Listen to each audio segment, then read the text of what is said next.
Hello there, my name's Catherine and I'm speaking to you today on behalf of the National Apprenticeship Service, which is part of the Department for Education. Apprenticeships have been around for hundreds of years and they've changed a lot in that time. So in this session, I just want to recap on the realities of what apprenticeships are now and discuss some of the more common misconceptions young people can have about apprenticeships in order that we can support them in considering apprenticeships as one of their options, either after leaving school, college or sixth form.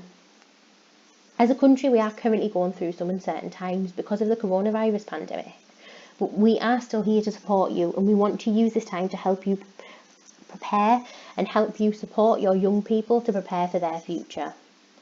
The government has recently announced its plan to support young people and their careers post-COVID-19, and this includes additional funding for employers to help increase the availability of apprenticeship vacancies across the country.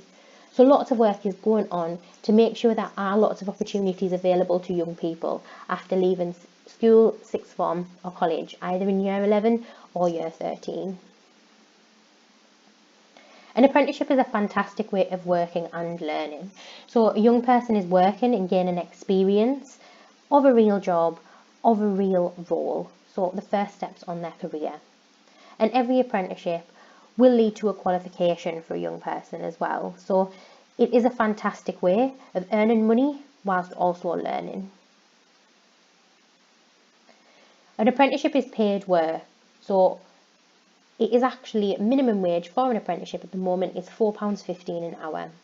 A young person under the age of 18, if they weren't in an apprenticeship, the minimum wage is £4.55. So there isn't a great deal of difference between the minimum wage of apprentices and non-apprentices under the age of 18. However, there is a little bit of a difference there, and that is due to the fact that quite often through an apprenticeship, employers are investing a lot of time, a lot of money that's aside from the wages, and a lot of experience into the young person to complete their apprenticeship as well. I'll talk to you a little bit more later on about how we can support a young person to make sure that they are getting a fair wage in an apprenticeship, and that will be relevant to the young person as an individual. An apprenticeship is a real job with real responsibilities. So young people are expected to work hard just like everybody else in the company. Apprentices have contracts of employment which set out their rights and responsibilities as a worker, including holiday pay, including sickness, and lots of different rules. I'm sure we're all kind of familiar with contracts of employment. Young people might not be, so it's our jobs to help guide them with that. Apprentices will spend time working alongside their colleagues to learn from their experience and will be given tasks and responsibilities, often from day one. Apprentices are for lots of different people, so we often speak to employers who are looking for a mix of people to fill different job roles with different backgrounds and different abilities.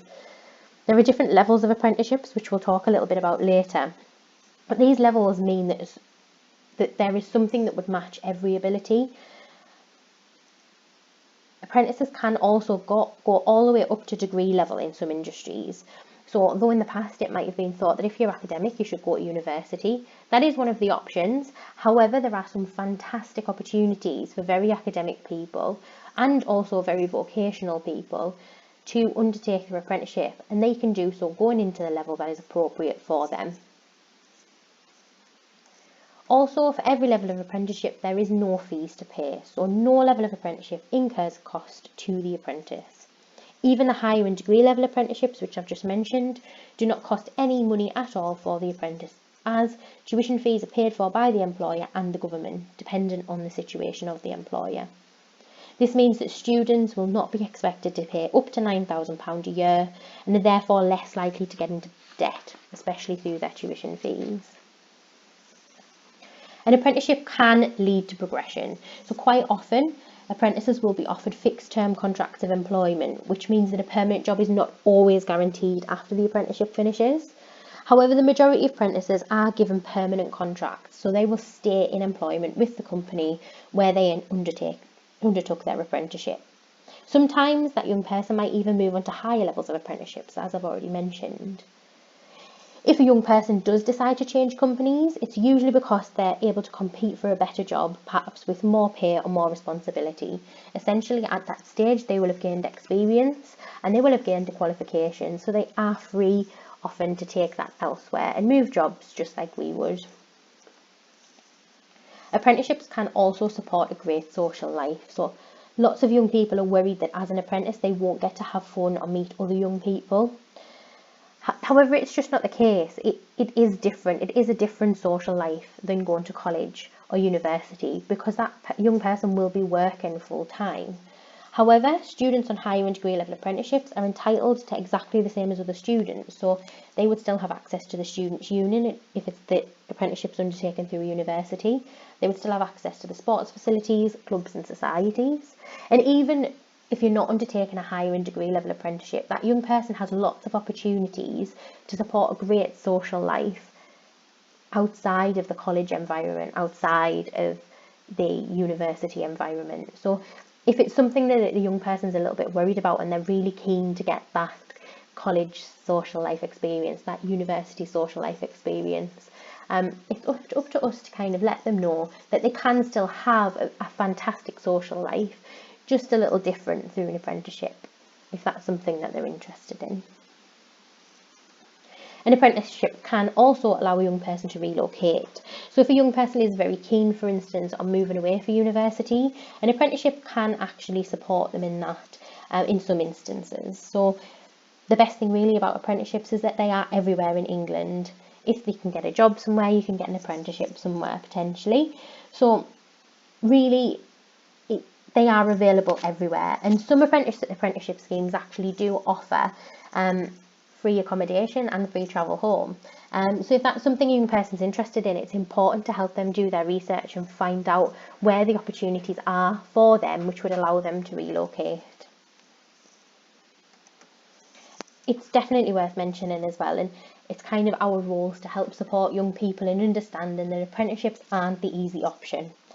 Apprenticeships can be extremely competitive, so even applying for an apprenticeship can be a lot of hard work. And then once in an apprenticeship, an apprentice will be working full-time and studying part-time for the minimum of a year and often longer. And this is a lot different to full-time education. I would say it's very difficult when you sometimes hear young people who aren't sure of their career path say, oh, it's fine, I'll just get an apprenticeship. And I wish it were that easy, but unfortunately it's not. As I've mentioned, they are very competitive, and it does take a lot of hard work applying for the apprenticeships that would appeal to the young person. So we'll go on to explain a little bit more about that later. But just to make clear that apprenticeships aren't, fortunately, the easy option. So I just wanted to show you some examples of the apprenticeships that are out there. And this is really very much just a snippet. There are so many more. In fact, there are hundreds of new apprenticeships in exciting areas that we might not know about, and young people might not know about. And new apprenticeships are actually being created all of the time as well. So it's really important that we help young people do their research. If your young person is very keen on a certain career path, has a particular role or even industry in mind, then do some research, and you can do that at apprenticeships.gov.uk. So that website will show you all of the apprenticeships that are available at the moment in all of the levels, industries and sectors.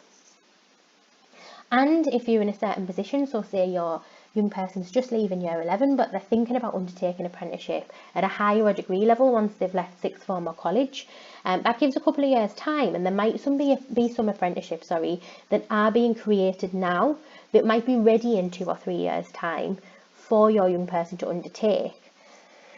The way that you can find out these is by having a look at the apprenticeship standards which are being developed, and you can do so at institutefораpprenticeships.org. That's a fantastic website that does show all of the apprenticeship standards that are available now, but all of the ones that are up and coming as well. So if your young person will be ready in a couple of years, have a look and see what's been developed. There might be something on there that would surprise you. I know that there's things on there that surprise me quite often.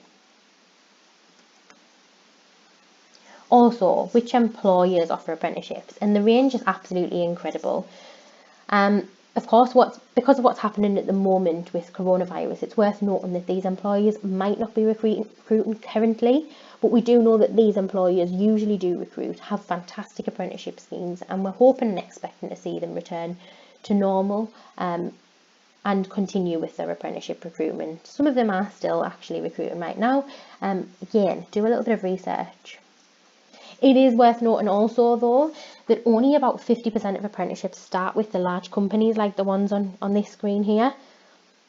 There are about 50% start with smaller local companies as well. So it's easy to assume that the best apprenticeships are with the bigger companies, but it isn't always the case. And again, it's a case of doing their research. So if a young person sees an apprenticeship in a role that they're very interested in, but they haven't heard of the company that it's for, we can help them. We can help them to do some research. So this is where we kind of need to help and guide young people in realising that you might not have heard of this company before, but it can offer a fantastic apprenticeship scheme potentially. And the better position you will be in will be even better for keeping your options open. So if we're making sure that young people are aware that keeping their options open and doing their research is the best way to go, that's a great role that we can do, and a way to start supporting young people in their job search, in their apprenticeship search. I also like to make aware to young people as well to look inside of the company. It's very, very easy to fall into a trap of, if they are interested in a financial role, for instance, to only look at financially focused companies. However, as we well know, finance teams are within larger companies and smaller companies that aren't necessarily financially focused, and a young person would be doing themselves a disservice if they aren't looking within these companies for these types of teams as well. So I often use the example of, you could work in legal for Coca-Cola, you could work in IT for Adidas, you could work as a training and development officer within the local government. So essentially what I'm trying to say with this is, yes, look at the companies that are focused on the roles that your young person wants to do, but help them to look within the companies and see what their other options are as well, just to make sure that they are keeping their options open at every stage. So moving on to the levels, I've talked quite a lot about the levels of apprenticeships, and I know it can be quite confusing, so I just want to clear this up as best I can for you now. There are 3 main levels of apprenticeships: intermediate, advanced and higher in degree. Intermediate is level 2, advanced is level 3, and the higher in degree level apprenticeships runs from level 4 to level 7. We can often compare levels to the traditional educational route. So you might see sometimes that a level 2 apprenticeship is compared to 5 GCSE passes. A level 3 apprenticeship is compared to 2 A-level passes. Level 4 and 5 are often compared to foundation degrees.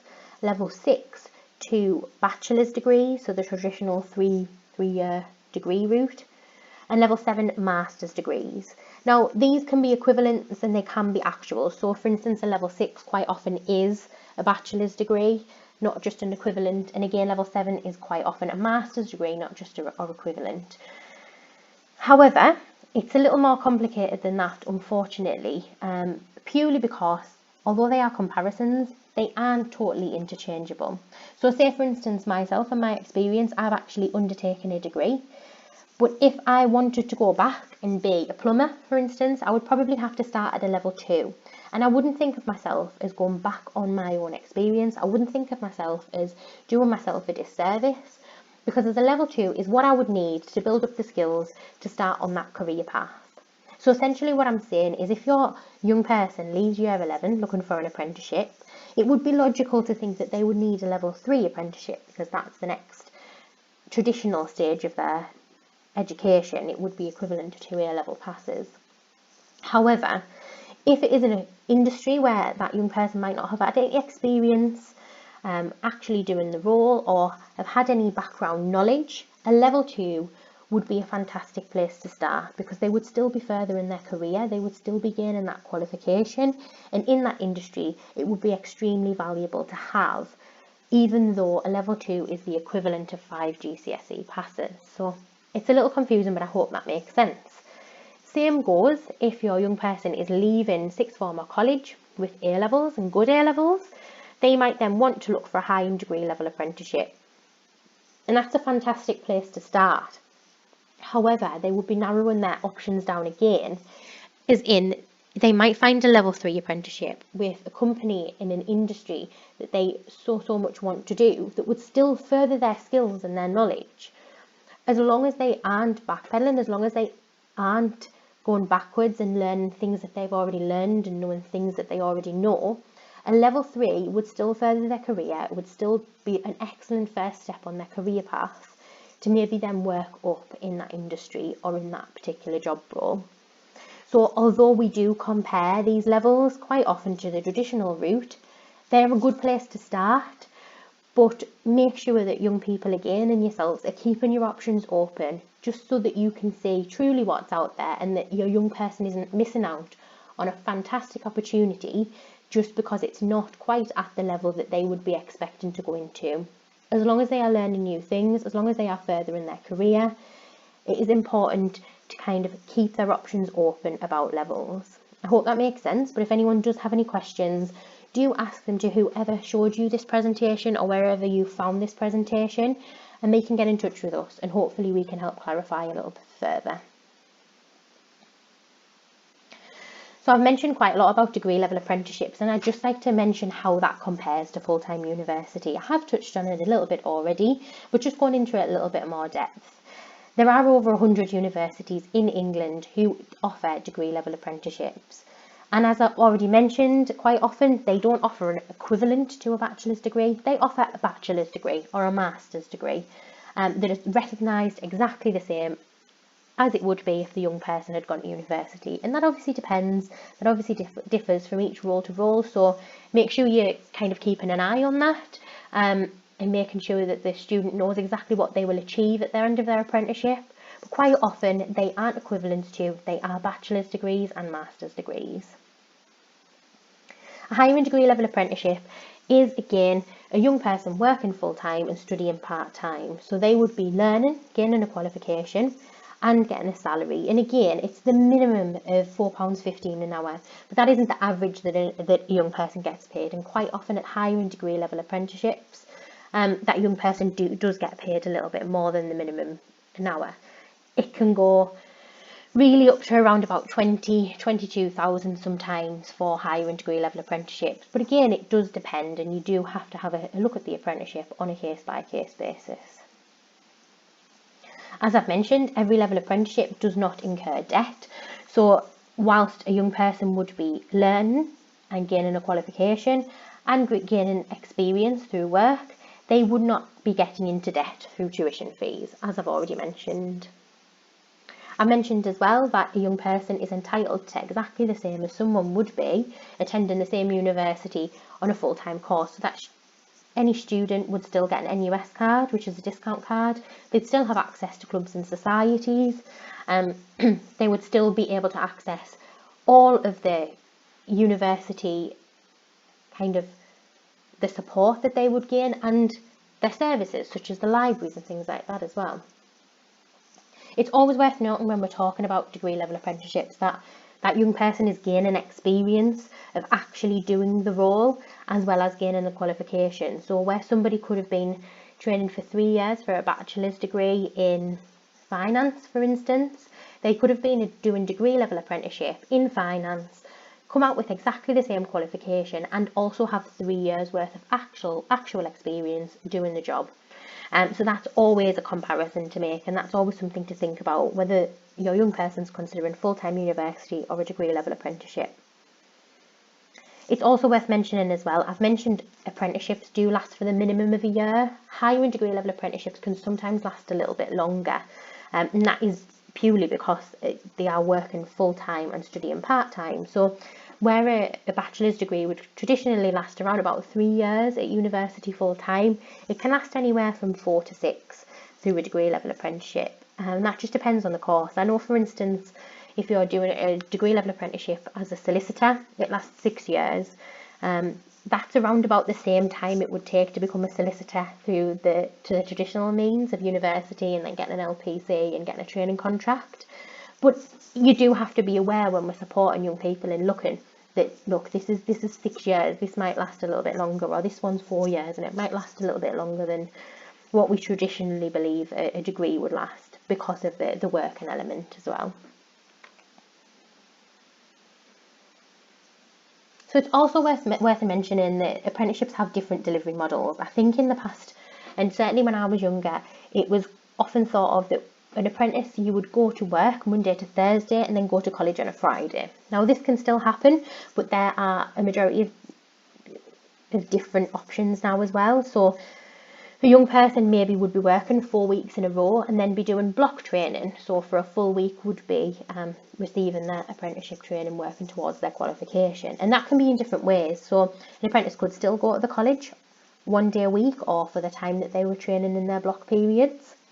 They could go to a classroom elsewhere. So this is quite often like a hotel conference room or something like that, where it's not within the training provider's building and it's not within the workplace, but it's within somewhere externally.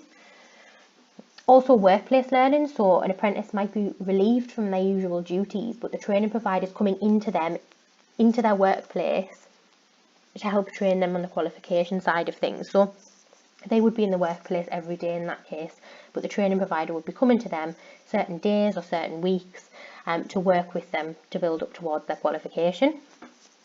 And online as well. Online's quite big at the moment because of the coronavirus pandemic, and it works quite well with social distancing rules. And it works quite well. It's still a fantastic way to learn, because it's not often the case that they're kind of apprentices on their own, ticking boxes or working through worksheets. Quite often an apprentice will be online at the same time as a tutor, like a live webinar situation, and they will be online at the same time as other apprentices, and you can really work collaboratively. You can still get some fantastic learning, and goes without saying, it works particularly well for digital type roles as well. Working online, learning online and training online, it tends to work quite well. So bear in mind that an apprentice would be working for 80% of the time and 20% of the time, which is part of their paid time and not on top of the hours that they're already doing at work.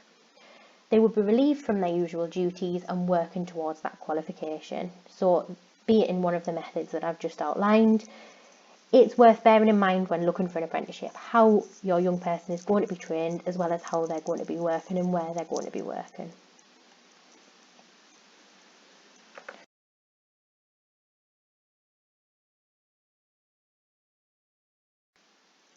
So just moving on a little bit about how a young person finds an apprenticeship. It is a bit of a maze out there for young people, really, because there are lots of different places. However, a really good place to start is the government Find an Apprenticeship website. A young person can go on there, register their details, search and apply for roles, and that website also allows young people to set up their alerts. So say for instance a young person signs up and registers now, they can set up alerts that let them know whenever a particular type of job role or a particular job roles within a particular industry comes up within a radius of their home. So they can put their home postcode in, advise the website that they are willing and they are able to travel within 10 miles of that postcode, for instance. And anytime a job comes up within the industry or the role that they're looking for, they can get a text or an email sent to them so they know that that role is available to apply for. It's very tough for young people to look for apprenticeships because it isn't like university where they can just apply all in one place at one time. Vacancies become live every single day and vacancies stop going live every single day. So it's very much just like a jobs website. It's very much like applying for a job, applying for an apprenticeship. They can do it any stage of the year and they could be doing it every day. What I would say is, if your young person is in year 11 or year 13 and they are looking to get an apprenticeship, is to start looking sooner rather than later. There are some apprenticeships advertising now, ready to take on next September when they leave. And you don't want to be missing out on those opportunities. You do want to be helping your young person get as many opportunities as they can. That said, apply for as many apprenticeships as they want to as well. There isn't a limit of how many they can apply for.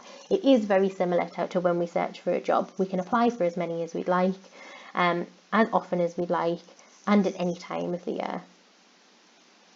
I would say as well, always help young people to do their research on companies, on roles, on locations. There's lots of different nuances when looking for an apprenticeship, and it's a little bit out of a comfort zone of young people sometimes. So the more that we can do to support in terms of helping them do their research, contacting companies, finding out a little bit more, the better position that young person is going to be in when they're coming to applying, and maybe when they're coming to interview stage as well, hopefully. That said, the government finding apprenticeship isn't the only place to look. I would recommend having a look on companies' websites. So if there's any particular companies that your young person is interested in, have a look on their website, have a search to see if they take on apprentices already, what type of the year their vacancies go live, what type of roles and what type of teams they have within that company as well, like we mentioned earlier. Really is just key is doing research in order to keep options open. Another great thing that young people can use, they use social media all the time, so follow companies on there, follow local jobs pages on there, Job Centre Plus, follow connections in your area. Do the most that you can to help that young person get the information that they need to come to them. They're already going to be working pretty hard to apply for an apprenticeship. Take a little bit of that work from them and make sure that information comes to them as well. Another thing that we can be doing is talking to our friends and family, talking to the young person's friends and family, and seeing if there are any opportunities that way. Quite often, an uncle's friend might run a company, and you can ask if they can do some work experience. They might even take a young person on as an apprentice. Or you might know a company that your friend works for instance, is a particularly good company to work for. Ask them if they take on apprentices, ask them how they would go about applying, ask them if there's anybody who could help mentor your young person into getting into a particular role that they're interested in. Another fantastic place to look is the vacancy snapshot, and this is on the Amazing Apprenticeships website. So if you're interested, Google Amazing Apprenticeships and have a look on there. This has all of the information from a lot of the bigger companies, like we mentioned earlier in the employers slide, and it has all of them information pulled together. So when their vacancies become live, what their application process looks like, sometimes even what their interview processes look like. It's a really good place to have a little look at how companies take on apprentices and how they treat their apprentices as well, sometimes when they're within the company. So it's a really good place to look. The Amazing Apprenticeships vacancy snapshot as well. So what we can be doing to make sure that our young people are going on good apprenticeships. As I've already mentioned, make sure that a young person does have a fair wage. It's important to note that a fair wage isn't necessarily the most wage. It isn't necessarily the highest wage. Just that the wage takes into account the experience the young person has and how hard they are working. And we can do that. We know a lot about that, probably from the roles that we've had in the past or that we have now. We can be making sure that a young person is being paid a fair wage in their apprenticeship. Another thing to look at as well is whether the role is permanent or fixed term. So some companies support moving staff into permanent roles on completion of their apprenticeships, and they will make that very clear in their apprenticeship application as well. So that might be something to look for if your young person is very keen on gaining stability in a permanent role from the company. Fixed term roles aren't any lesser than the permanent roles. Again, it's just something to be aware of, and it's something that we can help support our young person with understanding. This role is fixed term for the length of your apprenticeship. That means you might not be kept on at the end of it, but it does mean that you will have your qualification and your experience and can go elsewhere if you wish to. Another thing to have a look at is whether the role is varied. So some companies allow young people and apprentices to rotate around the business and be involved in a variety of teams and projects. This can equate to a really fantastic apprenticeship. And this is because a young person can have lots of experience in different teams, figuring out what works best for them, figuring out whether the role that they decided on works for them and they actually enjoy it. Because there's quite the difference between liking the idea of something and actually liking doing it when it gets down to it. So looking for an apprenticeship scheme that offers variation and rotation around the business can sometimes be really fantastic for young people if they haven't got certainty in their career, or if they are prone to changing their mind a little bit about things. There's nothing wrong with that, especially at this stage of their career, but a varied role would really support that kind of outlook. Another thing we can have a look at is which training provider they're using. So every apprenticeship role that's advertised on the Find an Apprenticeship website will have a training provider attached to it. And these training providers are actually Ofsted rated, just like schools. So we can go away and have a look, check that training provider is the best one and does train in the best way for your young person. The last thing that we can look at, and it's an important one, is what are the likely progression opportunities. So does the employer openly discuss progression, moving up in levels, for instance? Are there any success stories on the employer's website talking about how their previous apprentices have got on and where they are now? It's a really, really good way of telling how an employer sees their apprentices and how an employer really values their apprentices if they've got success stories on their website, or if they talk in the application about the progression opportunities for a young person. So we can really tell that that's a good apprenticeship, that's a good company to work for as well.